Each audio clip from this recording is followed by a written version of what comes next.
I just realized this discussion won't be on the stream, so I'm turning that mic on. So if you've got the stream open, you might want to mute it for a second. So the as a reminder for the stream, the squeaky guitar hand thing. So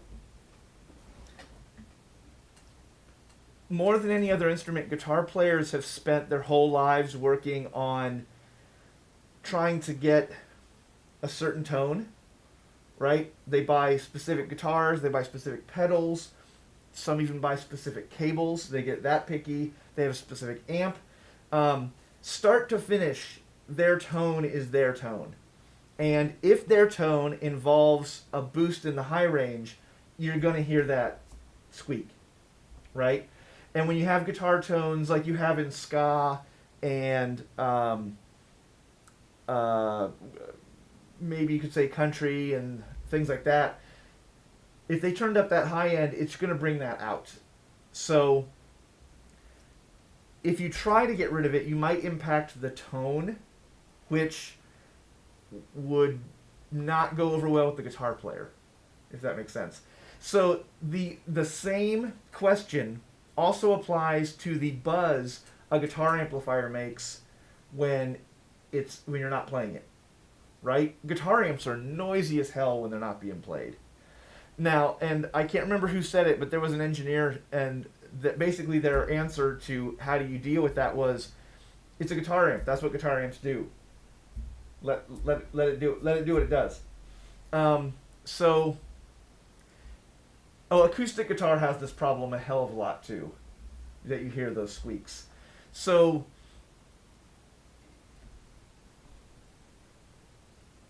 that's not to say that there aren't ways to minimize it, and we'll talk about those.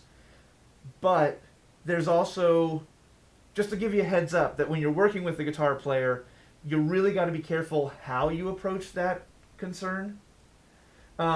So, okay, let's say we had that issue, and let's say that this was a band we were working with in the studio. As we recorded it, I noticed that. Right off the bat, the first thing I would do is I would actually ask the guitar player, I'm getting a lot of finger noise. Does that bother you? And if they say yes, then they are on your side to fix it, right? That is more important than anything. Because if the guitar player can fix it at the source and say, you know what, maybe if I'm more cognizant of when I'm sliding my hand, or maybe we look for a darker microphone that doesn't accentuate those high frequencies. If the and the guitar player maybe says, you know what, I'm going to take a hit on my tone to get rid of that extraneous noise.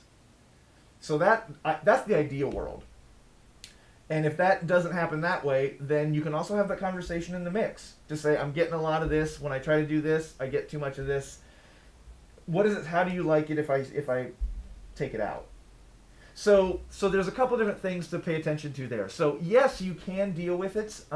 One of the best ways to deal with that's a de-esser, and we'll talk about that. Getting completely rid of it is almost impossible. You can minimize it, but you won't be able to completely get. I've never been able to completely get rid of it. The other thing is, depending on the arrangements, a lot of times that will get buried in a mix. And if you solo it, it's plain as day and it's annoying. But if you put it back in its place, it's not as much of an issue. Yeah, the song I was listening to had a guitar solo, and for the rest of the song, you couldn't really hear it. I mean, it was just in the background. Mm-hmm. Then the guitar solo came out, and I'm like, oh, Yep. so obvious. Yep. This is also a bigger thing. It's never a bad time to have this conversation, but you're going to find the further we go on, we can take a drummer and completely fix their timing 100%. I can take a guitar player and I can get rid of that. Well, maybe I can get rid of a lot of that squeak, and I can get rid of the hum in their guitar tone. I can take a vocalist and I can pitch correct every single note. But then what do I have? Right? If I'm recording Led Zeppelin and I produce it like an Ariana Grande record, I'm not getting hired again. You know what I mean? So there's a certain point where people will say that the imperfections are what keep it human. One of the little secrets that I find interesting is if you listen to the Beatles at all, once they hit around Rubber Soul, Revolver, that era, they would intentionally, if they didn't mess up a take, when they did an overdub, they would intentionally they would add mistakes intentionally because they wanted it to have that.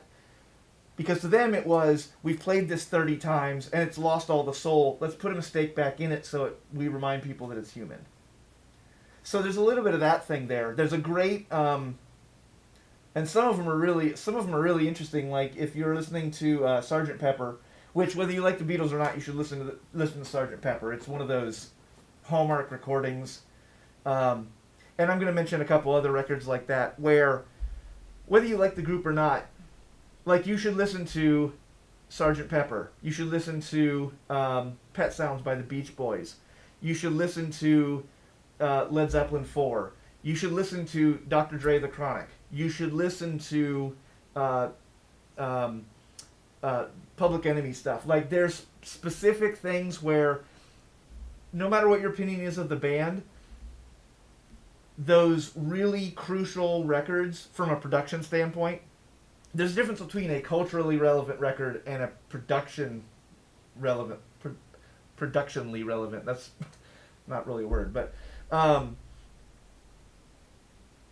don't be surprised if you're working with a band that comes in and goes, I want it to sound, I want my voice to sound like, or I want my guitar to sound like it does on the Sgt. Pepper reprise at the end of the album.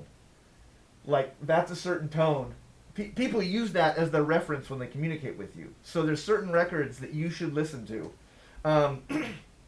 Anyway, we'll go deeper into that. But so that was a little bit of a tangent, but an important one. Make sense? Cool. So yeah, next time, actually Noah, next time you hear that, point it out to me. If I don't catch it, I'll keep an eye out for it, and then I'll address it the next time we see it in a mix. Okay, I'm going to switch over to the stream for this one. I'm going to mute myself here so you're not hearing me twice. Okay, so, oops, I need to actually look at the full screen. There we go. Oh, I don't want to look at me.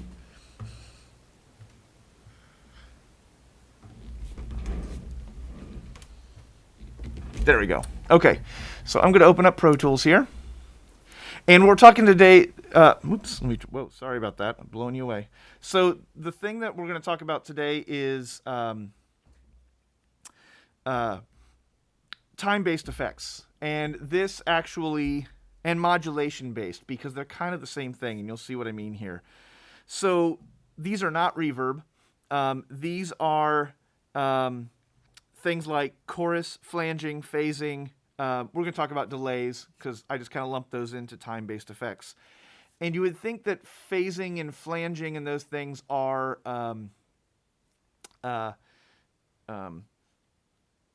modulation, like we're doing a pitch thing, but there's actually an element of it that is has to do with time, not with pitch. So just so everybody is on the same page, let me... Yeah, I'll just do this. This is going to be the easiest way to do it.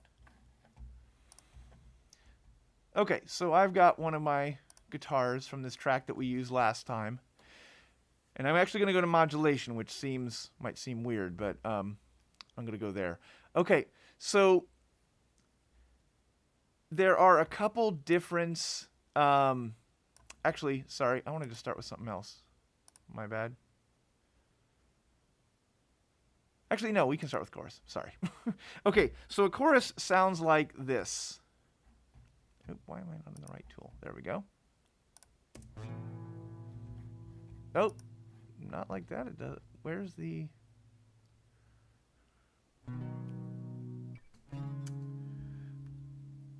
Okay, somebody has messed with this setup. Yep, somebody has messed with this. Give me a quick second. Wrong window. There's a slight delay to my... that doesn't need to be there either.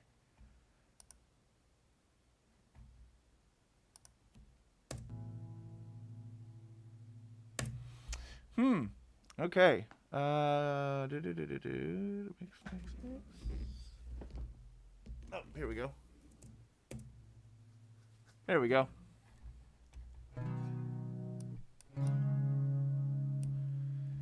Okay, so that's chorus.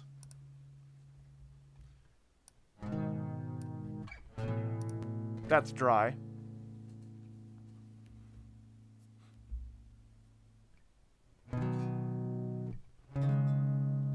And actually, I'm going to set this back to 0.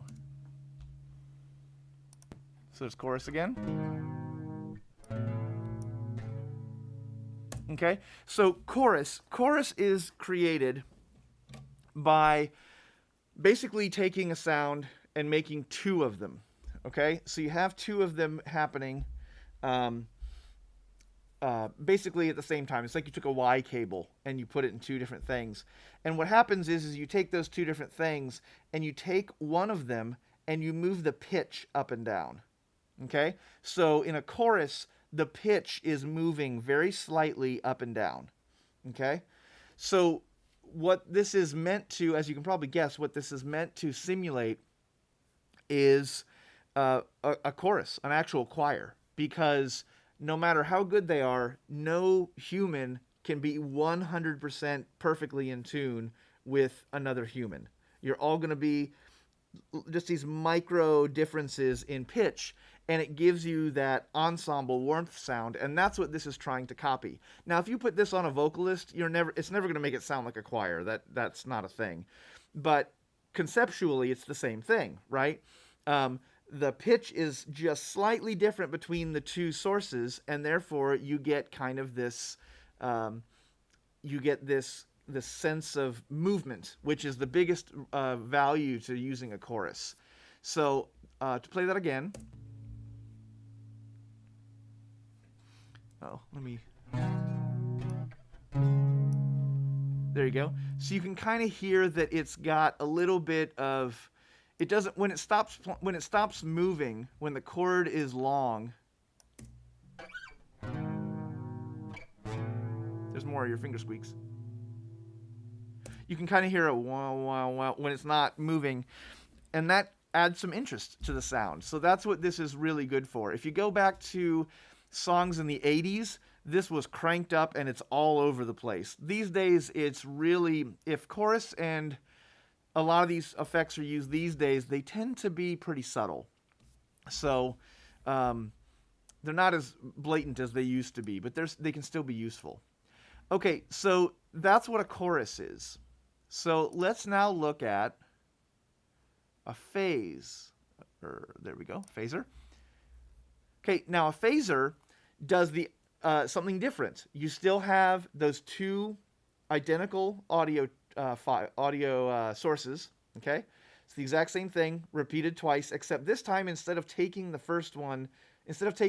duplicate and moving the pitch up and down, we're now moving the time back and forth.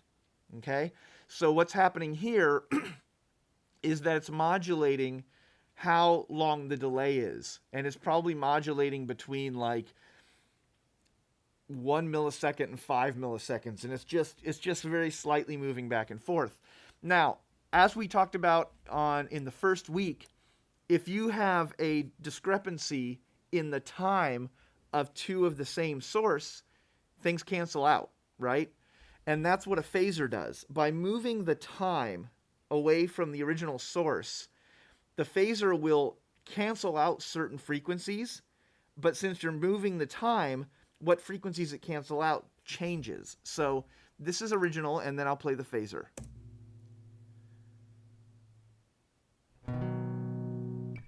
Okay, that's dry, and then the phaser. Here it comes.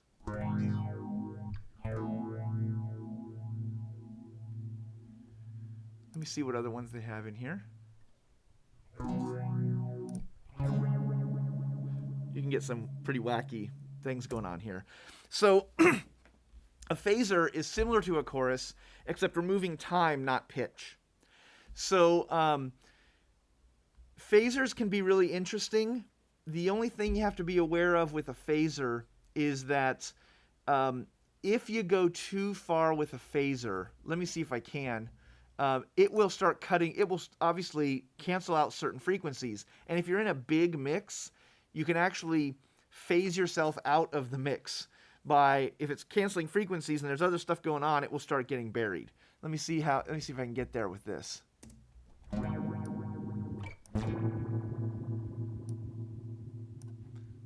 the rate down a little bit.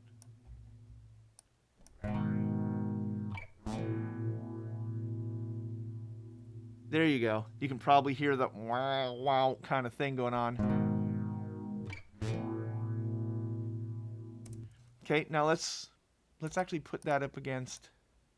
Let me go back and forth between a chorus and a phaser, so that you can see, or hear rather, the difference here.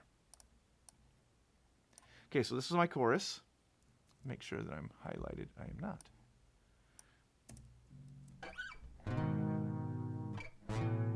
That's chorus. Let's go to a.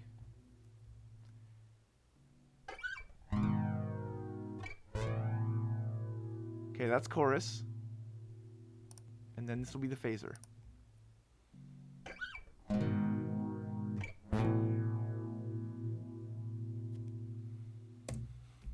Okay, so you have two, they're very similar. They have this kind of moving quality, but there's just, it's a subtle difference to them, which is why, honestly, I'm, as you can figure out, this is why I'm kind of lumping them all together in one day, because really it's different flavors of kind of the same thing here. Now, a flanger is an interesting one, because a flanger, those are bypassed, great. A flanger goes back to our old idea of saying I've got one source, and then I've got it again, and I'm going to take the source this time, and for chorus, I moved the pitch up and down. For phasing, I moved the time back and forth. For flanging, I'm doing both. Okay?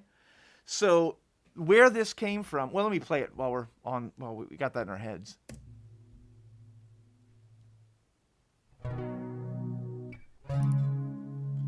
Now, a lot of people like to call flanger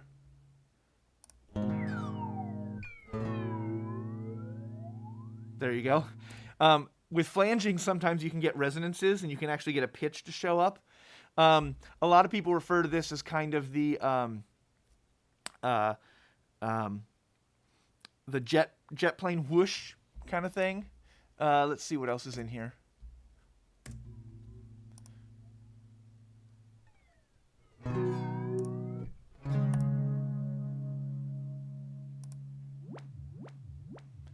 Like I said, you can get resonance going on. Right? You can get all sorts of fun and wild. So a flanger does both. So you get a little bit of chorusing and phasing at the same time with a flanger. Now, chorusing is obvious. That's the name of that is obvious because, like I said, it's emulating a chorus. Phasing is obvious because it's causing phase. So where did the term flanger come from? So a flange, let me see if I can move this camera without making everybody totally sick here. Whoops. Watch out. Let me pull that off. Okay, so you can see the tape machine over there. Let me switch over to that camera. Okay, so you can see the giant finger. You can see the tape reel there. So the reel that you see is what's referred, a lot of people refer to this as the flange. So you can see where this is going. So the story is that during the recording of one of the early Jimi Hendrix albums, they had synced two tape machines to run together. And while they were playing them back, Jimmy leaned on the tape machine and rubbed his arm up against the flange of the tape. And when he did that, the motor, fought back, and it slowed the tape slightly. Well, what happens if you slow down tape? The pitch drops. And obviously, if you slow it down, the time is changing. So the effect is exactly what you hear with the flanger.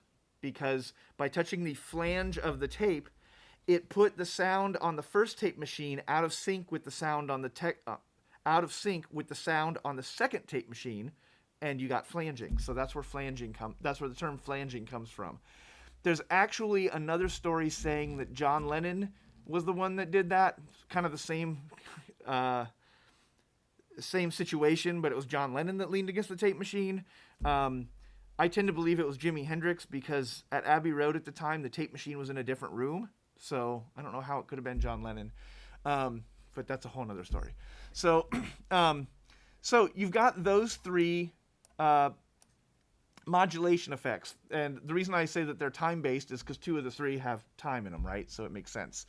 So these will be listed under your modulation effects here, but they actually have an element of time to them. So that's why they're lumped in with the time thing.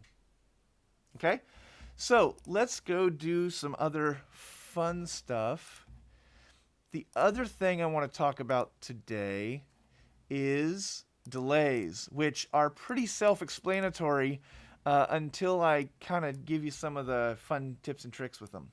So a delay, as you, I'm sure you understand, is that it's an echo, right? Kind of. This is one of the points that kind of aggravates me, to be honest, is that in the industry, a lot of times we use the term delay from a strictly acoustics, scientific, physics standpoint.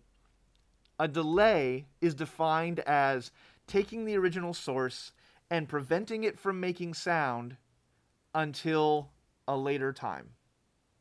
You know what? I just caught myself. I wanted to do this real quick. I'm going to stop for a second and let the stream catch up and make sure you guys don't have any questions about the chorus phaser flanger thing.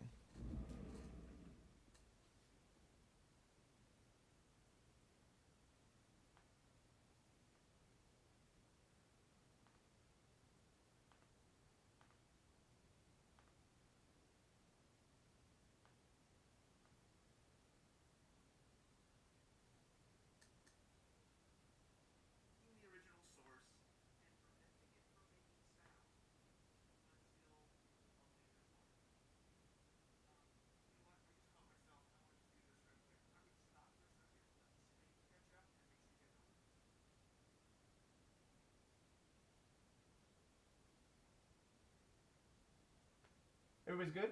We can keep moving? Good? Go. Okay. So I will go back. Okay. Let me make sure. Did I mute that? Let's make sure real quick. Hey, okay, yeah, I'm good.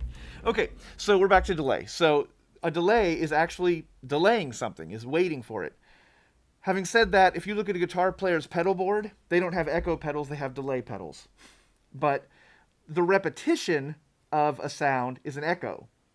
The delaying of a sound is a delay. That should, you're not supposed to use the word to define the word, but you get what I'm saying. Those terms have been screwed up and they're backwards.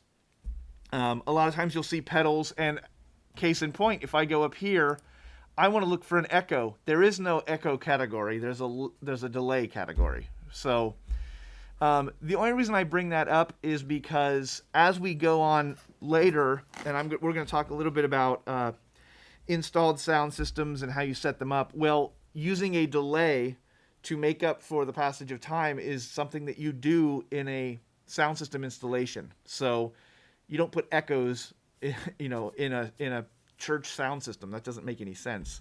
But you do obviously put a delay to make up for the time travel. But so we'll talk about that later. So we're going to go, and I'm going to use just the most basic one. I'm actually going to grab the Mod Delay 3. It's Mod Delay 3 because versions 1 and 2, it's just the third generation of it, basically. Oh, let me see where we're at.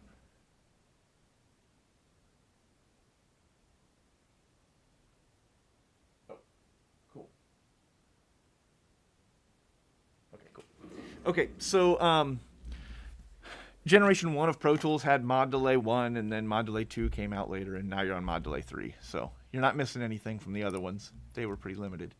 Okay, so this also brings up something else in Pro Tools. If you use a reverb or if you use an effect that can output stereo, even though my source was mono, my output is stereo now because it's a stereo effect. You need to be aware of that because now what happens is if I go and try to put a plug-in after this stereo effect, suddenly all of my options are stereo, right? Because if I'm going to put something after this, it has to deal with the two channels that I just created. But if I put it before this, everything is still mono. So pay attention to where any of your mono to stereo effects might be. Okay, so this is pretty self-explanatory. You can delay the sound. You can like straight up delay right there. Now, that in and of itself is pretty vanilla and kind of bleh. So there's some more interesting things we can do with this. One of the things we're going to do is the feedback control. And I think this is why the term delay has gotten confused, because I can totally make a delay out of this, but this one knob turns it into an echo. Technically, one knob turns it into an echo, and that's the feedback knob. So I've got that single delay.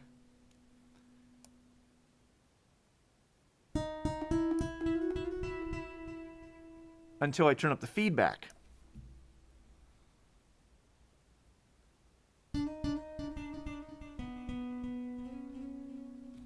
Okay, so that's where things start to get interesting. So you can make repetitions happen. Now, the thing, let me actually move it over to a vocal, and you'll really see where the problems start with this, with delay plugins here.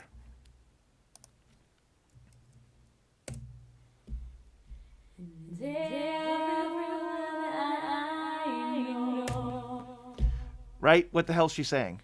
Right? It starts to become an issue. So in practice, just putting a delay on and turning it up and getting some repeats usually isn't going to work very well for you. There's a couple cool things you can do with this, though. Okay, so the first thing is that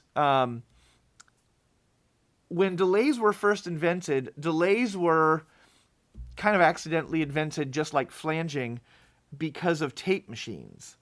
So the reason that happened is, I can't get the camera all the way over to the tape machine, but if you've ever looked at a tape machine, I don't think we have one in the studio right now. But anyway, if you look at a tape machine, it's got 3 heads on it. And what happens is that you have an erase head, a record head, and a playback head. And as the tape moves across those 3 heads, it does those 3 things. Because in tape technology, you can't really make one device do all 3 things. So there's physically 3 things. There's an erase head that erases the tape. If you've decided to record, it erases it before you record on it. It will record it, obviously, and then it will play it back. So this does a couple things. So we can ignore the erase head for a second, but if I look at my playback and record heads, since the tape has a physical travel and it's going to have a certain speed to it, the tape is going to hit the record head, and then it'll take it a couple milliseconds before it hits the playback head, right? So the time when you actually recorded something versus when you actually hear it is going to be delayed. The next thing that they figured out that they can do is if I take the output from this playback head and I feed it back into the record head, then I have a little bit of a delay that spits out and makes another delay and spits out and makes another delay. And that's how you get that feedback. That's why it's referred to as feedback, because we are feeding on a tape machine. We literally fed the output back into the record. Okay, so that's where the term feedback comes from in a delay plugin. Now, there's an interesting thing about tape that made this work, right? Because in the digital realm, this delay just gives us exactly what we put in, which is not really serving us well. Instead, what we want to do is that tape would tend to roll off the highs and the lows. So with those frequencies gone, it kind of fit better. Let me do something real quick. I wasn't thinking. I put this in here so that I could show you this. But this is not how you would normally do a delay. What usually makes more sense to do a delay... Actually, let's just do this. This will make more sense. I've already got a lot of this set up. Actually, I'm just going to do it this way. I'll talk about why I make decisions about how I create new tracks and stuff. Eventually, we'll talk about that. Okay. DLY, kind of the typical abbreviation for delay. And I am going to go and grab my delay again. I'm going to grab another mono to stereo. I'm just going to get rid of this one because I don't want that one. Okay, so that's the new one. We're going to do a little bit of feedback. We're going to, we're not using the reverb. Let's just steal its input. Okay, so. And everyone I know, they all say just take your time. Totally getting in the way of the main vocal, right? But let's do this instead. Okay, we're gonna leave that alone. Yeah, there's a little bit of actually I'm gonna. Now that I've got a mono input and a stereo output, and this is 100% wet like the reverb, so this is just the delays, and then I have the original vocal there. If you make the times slightly different, even if the feedback's the same,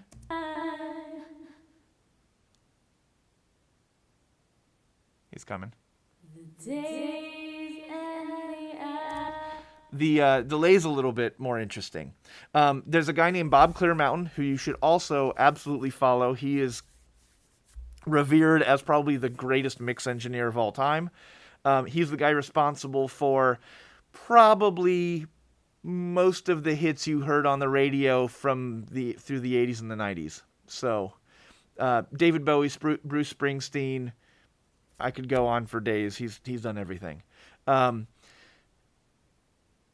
If you make the right delay and the left delay different lengths, take the shorter one, right? Because the shorter one happens first, and make its feedback slightly longer. So in the end, the amount of time that you have delays happening is roughly the same, even though this one's happening faster, but it's got a longer feedback. This one's happening slower. It doesn't happen as often, but they end about the same time. That's a Bob Clearmountain trick.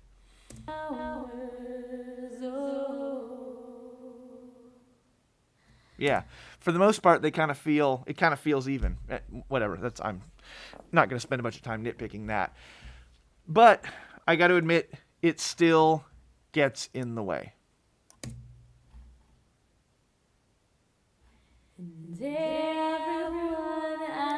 So the way I'm going to deal with this is I'm going to put an EQ before it, just like we did with the tape machine. Now, in addition to tape naturally does a little bit of compression, but the other thing tape does is that it also naturally rolls off a little bit of the lows and the highs. Oops, I must not have clicked on it right. And every time, because like we said, you're feeding the sound back and it's going back to the tape. Well, every time it gets recorded on the tape, it loses some highs and lows. So every time it makes that repeat, it loses more and more highs and lows. So if we just start the day by cutting more of the highs and lows out before it even goes in, then it won't get in the it won't get in the vocal's way as much. I know. They all say just take your time. Right? So I took the highs out of the delay. So now the presence of the vocal leaves your attention on the main vocal, and then the delays end up just being fluff, right? They're still pretty loud. I would probably, to be more realistic,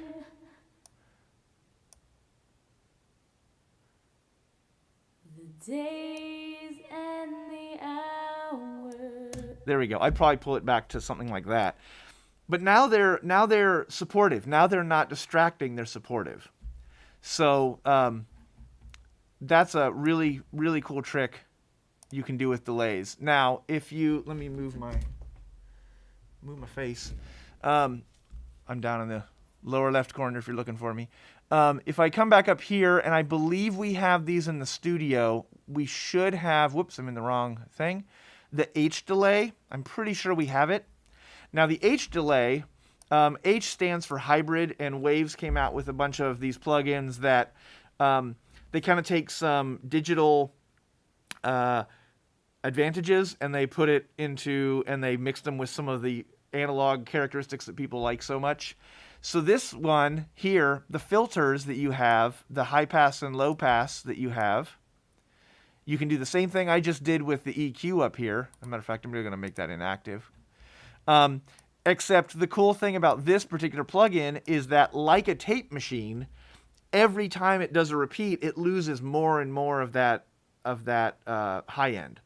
Whereas in the trick that I just did, that was an approximation, right? Because I took the high end and the low end out, but after that, the delay was just going to repeat identical repeats every time. The H delay will do the tape thing. So every time you have every subsequent repeat loses more and more highs and lows.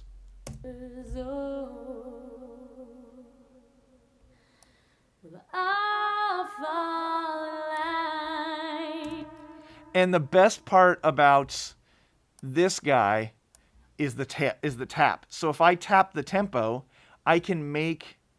I'm just going to milliseconds.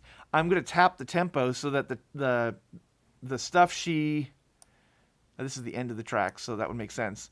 So her delays, and I'm going to put her back in the track. Her delays will be in time with the music. Right? So I've tapped her tempo.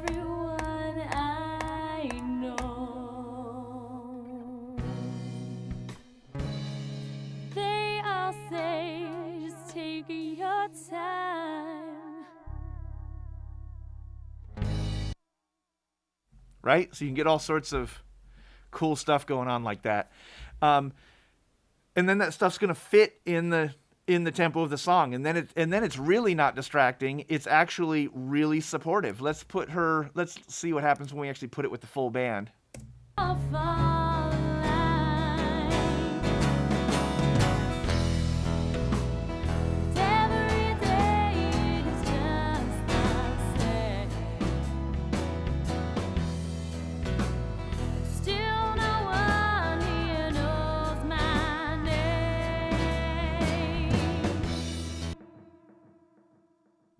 See, now it gives us a whole nother elements that just pushes the tune forward. So just like I was saying before with reverb, you're adding content. It's like I've added another percussion instrument to push the tune forward. So delays can get really fun when you do that. Okay, now I'm going to take a step back and we're going to jump back to this other delay that we were using, the mod mono stereo. If you guys that are in the studio, if you could look through the plugins, if you've got Pro Tools open, and see if we have H delay. I don't remember if we do. So, okay, cool. Okay, so there is another trick that delays can do, and actually I should turn the EQ back on because this would still be something that would have happened. Oops, I made it inactive, not bypassed. This is also something that tape would do, so I would still do the EQ trick. I would always do the EQ trick because it's really hard to make a delay fit if you haven't filtered off the highs and the lows. But something else that is really popular, especially on vocals and rockabilly guitars, is called a slapback. And a slapback is usually somewhere between 100 and 110 milliseconds. So I'm just going to put that in there. And it's very much within that range because, remember, when this came about, the only way they could do it was with a tape machine. Well, tape machines only recorded at certain speeds. So the result, you were going to get 100 or 110. It didn't matter what your tempo was. You were going to get 100 or 110. If you wanted the effect, that's what you got. So the person that really made this popular would have been Elvis. So you probably will recognize this effect as soon as I play it. Everyone I know, they all say, just take your time.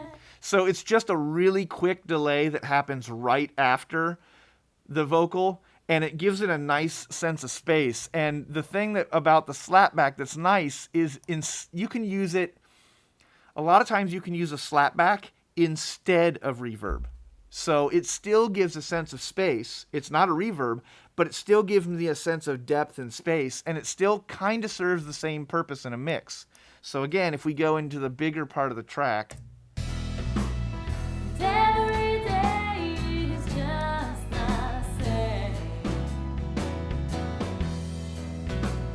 Still no one here knows my name. right? So as you can, whoops, I'm sorry, turned up my speaking mic a little much. So as you can see, again, it gives you a little bit of depth, even though it's not a reverb. So this is the an important thing to mention about all of this stuff is that it's really going to be tempting to crank it up and make it obvious. But a lot of times, the most valuable way to use this stuff is subtly. So, example, just the vocal. And everyone I know, they all say, just take your time. So I turned it off at the end. I hope you heard that suddenly she was a little bit more flat and in your face sounding, a little bit more unnatural. But just a hint of that delay makes her feel like she's actually in a space. And there's a blah, blah, blah, blah, blah. There's going to be another vocal. The days and the hours. So you don't have to go overboard. A lot of times, the subtlety of this is where the value of it is. There's a lot of mixes where you fire it up, and initially you might not think there's any reverb until you listen really close. Yeah, I'm trying to think of one off the top of my head. I'm trying to remember what track it is. I'm not going to say it and then be wrong. So I'll dig you up an example and send you that way. Okay, so that's a good spot for me to let the stream catch up.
Okay, so looking at the PAZ analyzer, first thing I would do, and actually, That would be your answer, but thanks for yeah, answering. yeah, no worries. I'm not against you pulling it up because I'm showing you that we have one. I always want to give people a a cautionary warning before I suggest before we look into them.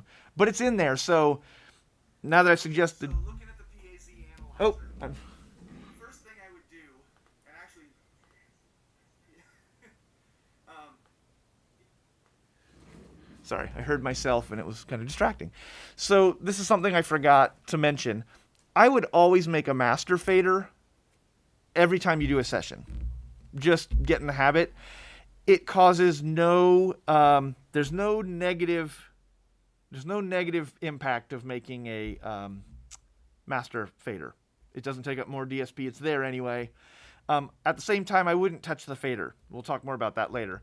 But the reason that I would make that is that I would put the PAZ analyzer in my master fader. So for me, I find it prevents me from getting too tied up into what's happening on an individual channel. If I want to know what's happening in an individual channel, I solo that channel. And everyone I know. Right? And then it shows me that one thing. But then I also make sure that I have a way to see my overall condition, so to speak. Every day is just the same. And still no one here knows Whoops. My bad. Sorry. I was trying to do something else. my name. There we go. So now it's showing me the whole mix. So the great thing there is that I can solo stuff if I really need to see it. But if I go back to the main, it will show me a little bit of everything. Now, clearing the memory, this button right here is going to be obviously really useful because then it just resets the whole thing. Soon enough I'm So while we're here, this is obviously the frequency spectrum. The nice thing about this is if I click at any point, it tells me exactly what frequency it is. So if I said, you know what, there's a problem between 1 and 2K, I can look at this and go, yes, there is a problem between 1 and 2K. There isn't. What I'm looking at, it's not a good example. What I'm looking at does not concern me at all. That's not a problem. I'm just pointing out this is the highest frequency, so maybe that's my problem. Oh, it's at 1638. Great. Okay, so I'm going to go back to my EQ. I'm going to go into that range and pull a little bit out and see if it fixes the problem I found, right? So what I want to make sure nobody tries to do is fires this thing up and hits play and goes, oh, I got a problem here. No, you don't. There's no problem here. This is fine. You can have, there's no problem here either, right? That's from either a snare drum hit or that really bright guitar. If that's the decision I made, that's fine. Don't look at this meter and go, oh crap, that's a problem. I have to do something at, oh, this is another thing to show what happens when this happens. You have to zoom in and then you have to navigate over there. It's kind of a quirk to the plugin. Oh, so now I have to go to 1200 hertz or 12K and I have to fix that. No, don't fix it. There's nothing wrong. So again, this is confirmation of what you're hearing. Let this translate what you're hearing. Do not ever, ever let this decide when to do something. So while we're here, this is self-explanatory. This down here is actually a visual representation of how stereo your mix is. Okay? If you're getting pretty wide within the blue, that's a good thing. Anti-phase is, I don't know why they call it anti-phase. That's kind of a dumb term. This means that you have things that are out of phase in your mix. And if more of your mix is in the red area than the blue area, then you've got a problem. To be honest, if your mix has more in the red than it does in the blue and you can't hear that you have a problem, then you have a much bigger problem. But it'll be pretty obvious. Notice there's not much in there because I don't have any phasers. I don't have any weirdness going on. So no, I shouldn't really have much in this anti-phase thing. But again, these little spikes here don't concern me at all because obviously the majority of my mix is sitting right where it needs to sit. Okay? So that's totally fine. Oops. Trying to find Sorry, didn't mean to hit the space bar. So what I want to show you here is that low frequency resolution. This is an older plugin, so changing this basically impacts how hard the computer works to analyze it. And 20 years ago, when they came up with this plugin, that was an issue. Now it's not. Just kick it down to 10 hertz and move on with your life. Leave the weighting alone. We'll talk about that. Peak hold basically means that it leaves that orange line to tell you what the highest levels ever were. And you can clear the peaks here. Peak and RMS. I would just leave it on peak for now. The rest of the stuff I wouldn't adjust. Honestly, I wouldn't adjust any of this except for the low frequency resolution. You can no way. freeze where it's at and look just at that specific moment if you want to try to capture something, but honestly, I don't know that I've ever really used that. This I do want to talk about. So you're going to notice that there's 2 yellow bars and that there's a blue bar in the middle. Find my way. What that's showing you is it's showing you the peak levels, right? Remember ADSR? It's showing you the instantaneous peak levels, but the blue is showing you the average level. So if you want to think of it that way, yellow shows you the peak, blue shows you the sustained part of ADSR. So this is a great plugin. If you're going to get into stuff, I would suggest maybe grabbing this plugin. It's a pretty cool plugin. Okay, let myself catch up. Blue is showing you the average level. So if you want to think of it that way, yellow shows you the peak, blue shows you the sustained part of ADSR. So this is a great plugin. If you're going to get into stuff, I would suggest maybe grabbing this plugin. It's a pretty cool plugin. That help? Make sense? Cool. Okay, so let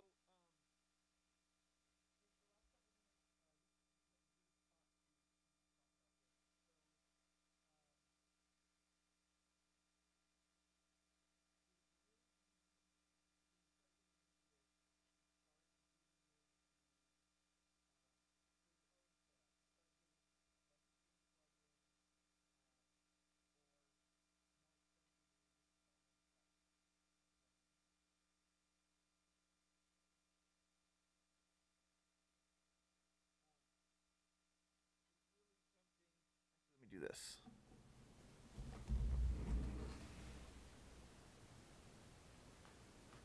I'm going to keep the stream recording. You guys might want to mute the stream. I'm not going to use the stream again, but I want this conversation to be recorded. So if you don't want to hear me twice, you can either close the stream or mute the stream, and this conversation will be in the recording. So you're going to notice that I use a lot of Waves plugins, and inevitably somebody comes back and says, what do you think about this plugin? What do you think about this plugin?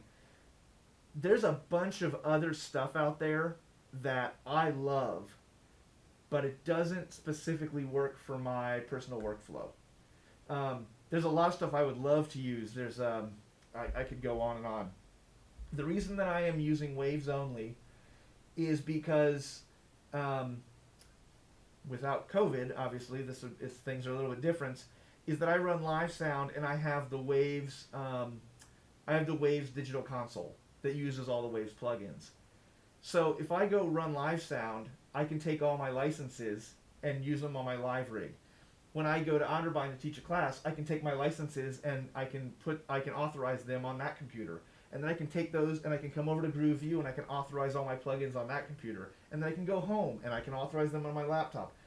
You get the point. It's not uncommon for me to be in 4 different places in one day, 3 or 4 different places in one day doing things.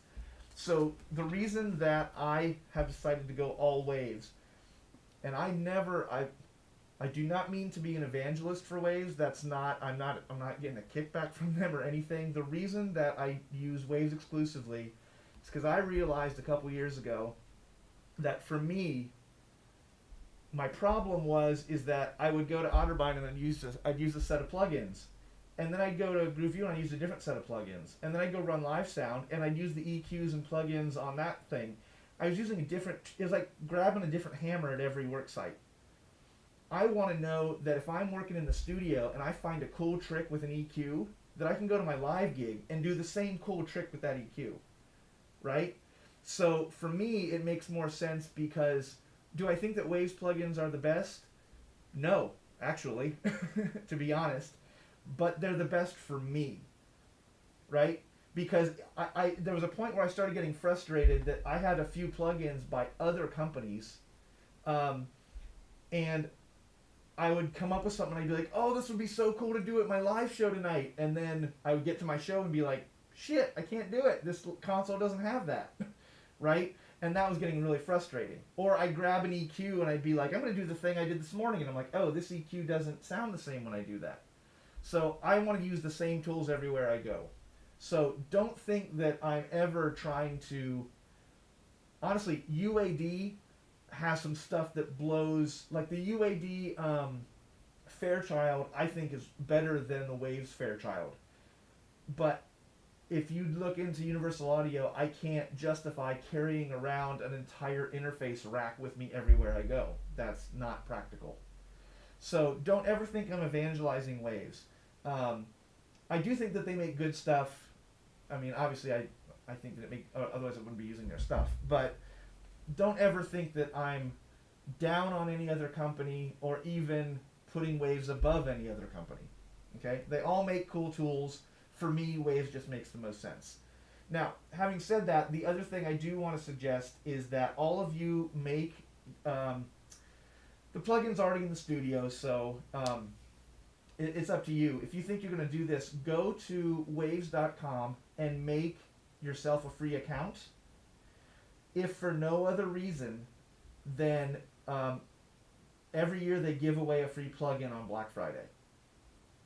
So you'll get a it's usually not like one of their expensive ones, of course. And then they have sales and all sorts of stuff. If you're interested in any of their stuff, the school has some of it. I could probably authorize some trials and stuff there. If you guys, actually, I will probably authorize some trials and authorize some things in there so you guys can play with them. And I can give you my 2 cents on the Wave stuff because I use it all the time. And if you do decide you want to go in there and you think that Waves fits your price point and you're interested, where I was coming from all this is that this PAZ plugin is in what's called the Native Power Pack. The Native Power Pack has a bunch of stuff, EQ, a compressor, a really interesting compressor actually. And there's just a lot of bang for your buck in that particular bundle that you can get. Side note, Waves was, it's a long story, but more or less, Waves was the first plugin company ever. And I believe we have the Q10 in the EQ. The Q10 was the first plugin ever. So there's a company called Harrison, and I met the guy that is the president, and he said he was at the NAMM show, National Association of Music Merchants, and the Harrison booth was across the aisle from DigiDesign, which was Pro Tools. He watched the conversation between the owner of Waves and the owner of Pro Tools the day that they met each other, and the owner of Waves basically said, hey, if you open your program up to third parties, I have a bunch of plugins for you. So the beginning of where we are now happened in front of his face in 1994 or something. I can't remember exactly what the date was, but the Q10 was the first plugin ever, the first third-party plugin, and it's still good. It's still useful. So so Waves has their advantages. You'll hear people. Yeah, if you go on forums, you know what's up. If you go on forums, I can find just as many people that love Waves as I can find ones that hate Waves, and I can do the same thing for Pro Tools and UAD and Logic, and you know, ignore the forums. So I think one of the there was a professional engineer I was talking to. I can't remember who said it, and he was like, Do you know the one place that professional engineers don't go? Forums. Because they don't want to get involved in all that stuff. They just use their tools.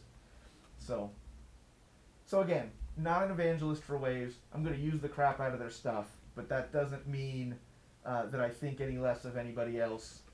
And if you find some other company that you like their stuff better, go for it. But, sorry, last thing I promise. The other key takeaway from this is that you find the tools that work for you and learn them really deep. If you get stuck with something, find a solution with what you have. Don't go online and buy something else. You don't learn anything, and nothing good comes of that. So I promise you, all the tools you need are in that studio. We've got a lot of plugins and a lot of stuff in there. You can totally make a solid. I've seen people make amazing mixes with nothing but stock Pro Tools plugins. So I guarantee that you've got everything you need to make some good sounding stuff in there. Cool? Sorry, last thing, I just remembered this. I think we got a possibility that, I'll keep you posted. I think we finally figured out how we can make a couple recordings happen. I might have one of your projects coming up, might be recording a bunch of voiceover stuff. So we'll start talking about that soon. So, cool. Then on Thursday, I'm actually going to run through a mix for you on the stream using all the stuff we have, and then I'll give you your one for this week. Cool?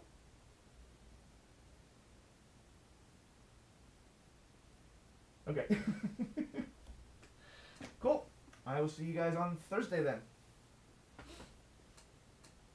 Keep this link. Don't forget the new one.